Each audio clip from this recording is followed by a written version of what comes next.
Hello, my name is Collin. I'm from Universiti Malaysia, Sarawak. I am presenting on behalf of my colleagues, Dr. Ting Suhi and Jacinta Jinyu, on the topic Attitudes towards LGBT among present-day Malaysians, the human dignity factor. We would like to acknowledge the fact that this research is funded by the Ministry of Education Malaysia under the Fundamental Research Grant Scheme. And the paper today will include the introduction, literature review, methodology, results and discussion, conclusion, and question and answer. A little bit of introduction. LGBT individuals have become part and parcel of many contemporary societies today, and despite their long struggle for their rights and liberties, there have been gradual improvements, as can be seen in the growing acceptance of these individuals across the world. A recent study by the Pew Research Center found that there was increasing acceptance of LGBT individuals over the past 2 decades, and out of the 34 countries surveyed, 16 of these countries stated that homosexuality should be accepted. Younger adults from the 22 countries surveyed reported that they were more likely than their older counterparts to say that society should accept homosexuality.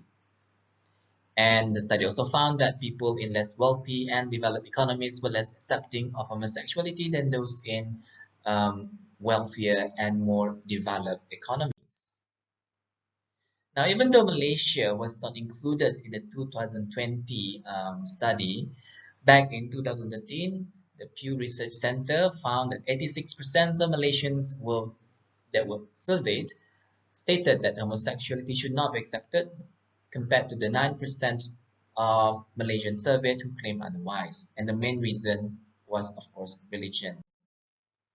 However, recent years have seen a notable shift in terms of the ways LGBT individuals are accepted by Malaysian society. Many of these individuals, particularly youths, make their voices heard and their presence felt via social media. And one of these LGBT individuals stated in a recent study that we conducted that I believe that our society has accepted LGBT, and look around you, we have become a common feature now. You see us on social media, in coffee shops, public buildings, and workplaces. People can no longer ignore our presence, and that our sex, our deviant and abnormal sexuality don't matter to them anymore. And this statement gives the impression that LGBT individuals are being treated equally rather than differentially, with dignity rather than unjustly. So this brings to mind that perhaps it is safe to say that people's beliefs about human dignity and equality may have probably been responsible for the acceptance of LGBT in Malaysia. So throughout the years, there have been extensive studies on LGBT individuals in Malaysia, which pay attention to the various aspects of their lives and livelihoods, as you can see, in terms of the male effeminacy in Malay community, and there are also studies on conflicts between identity, religion, family, and others, and also the various ways in which LGBT individuals use social media for various reasons and purposes. In a recent study by Tay and Associates, they found that intrinsic religiosity and gender role beliefs were responsible for influencing the attitudes of Malaysians towards homosexuals. And those with high religious beliefs held negative attitudes towards homosexuality as opposed to those with strong gender role beliefs. And these studies resonate with those of Ng and Associates, who found also that the negative attitudes of Malaysians were strongly influenced by intrinsic religions. Now, there were also studies that focus on human dignity and quality, but not so many. A recent study by Luhur, Brown, and Goh on LGBT people showed that their rights are important, okay, as an aspect of a study. And the majority of survey participants in Luhur and associate studies found that they disagreed transgender people in Malaysia should be protected from discrimination by the government and should be allowed to serve in the military and should not be allowed to adopt children.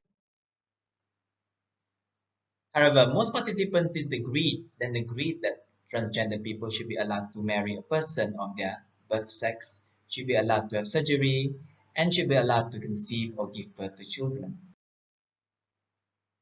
Now, the participants in Luhur's and the social studies bring to the fore the human dignity factor may have influenced such views. In other words, the participants' views on how transgender people should be treated may have been shaped by their beliefs in human dignity and equality. So with this in mind, we conducted this study with 14 individuals, 14 heterosexual identified individuals from major cities in Malaysia, okay, to find out what they felt about LGBT individuals in Malaysia in terms of their rejection and also acceptance, and whether the ways in which they accepted LGBT were shaped by their sense of human dignity.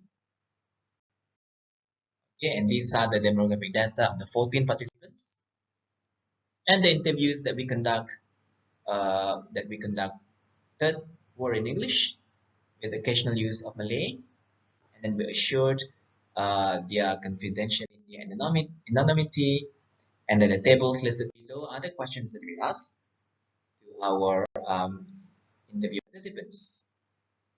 We used Creswell's procedures for examining interview data, including organizing them, reading, coding, and also generating themes.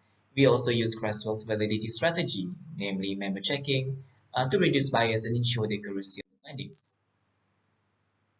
So the analysis was guided by the concept of human dignity. And in its basic sense, the concept refers to the belief that every human being is uniquely valuable and therefore ought to be accorded the highest respect and care. And the belief that individual human beings have unique significance and absolute or at least special value, and the moral principle which is derived from the belief those qualities ought to inform how society and other individuals interact with them. So we are interested to see the extent to which participants' sense of human dignity influenced their acceptance towards LGBT. So three common themes emerge from the interviews. The first one is that participants accepted LGBT individuals on the basis that they were human beings. And our participants, majority of them, argued that LGBT were human beings too and should be accepted as such. Okay, as can be seen in the following example. Now, I'm asking like your own personal opinion about you. How do you view yourself? How do you yourself view LGBT? And the participant, especially participant 11, mentioned here that I'm aware that it is not right for me to just blindly judge them like that because they are also human beings. They deserve human rights, deserve to be accepted just like how they were. Now, the second theme that emerged from our finding is that the participant accepted LGBT individuals because these individuals should be respected for what they were, what they believed in, and how they lived their lives, regardless of their differences in terms of sexuality and gender. Okay, and then the participants also viewed LGBT individuals as a minority group in the country and should be treated with respect, as the interview except shows. Okay, we asked participant 4, do you accept or do you reject LGBT? And the participant answered, personally, I don't reject. I think it's about people's rights, about their rights, and they have the right to be who they want, live their life, and the participant is not against it. Okay, they have the right to live the way they want to. Now, the last theme that emerged from the findings, from the interview data, is that the participants accepted LGBT individuals on the grounds they should be treated equally and not be discriminated against. And participants further maintained that LGBT individuals should not be judged for being different or based on their difference, as the following interview excerpt shows. Okay, as you can see in participant 7, quite long explanation or description of the views, but we can see that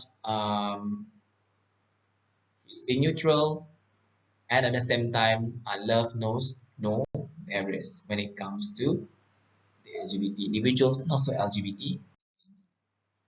Then the findings above help answer the main question arising out of the study as to whether Malaysian beliefs about human dignity and equality may have been responsible for the acceptance of LGBT individuals. This can be seen in the ways the interview participants accepted LGBT individuals in Malaysia by acknowledging that they were human beings too, despite their sexual and gender differences. And the findings reiterates the concept of human dignity that Adorno has discussed in terms of how it refers to people's act of valuing and respecting others as human beings and treating them with dignity. And the findings reaffirm the importance of taking into account human dignity as a key factor that perhaps have contributed to the steadily increasing trend towards public acceptance of LGBT individuals in Malaysia.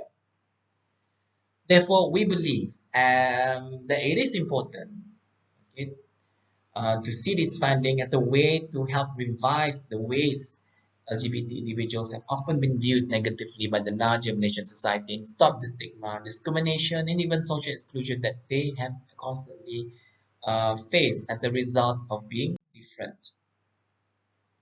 And we do hope that there will be more studies that can be conducted in the future to study the different and distinct meanings of human dignity because based on our findings, perhaps the participant sense of human dignity is rather shallow or maybe narrow, but at the same time, we can also see the nuances of their own sense or their personal sense of human dignity that made them accept LGBT in the first place, right?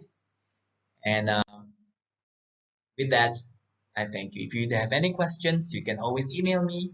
My email is there, and I'll see you again in the future. Thank you.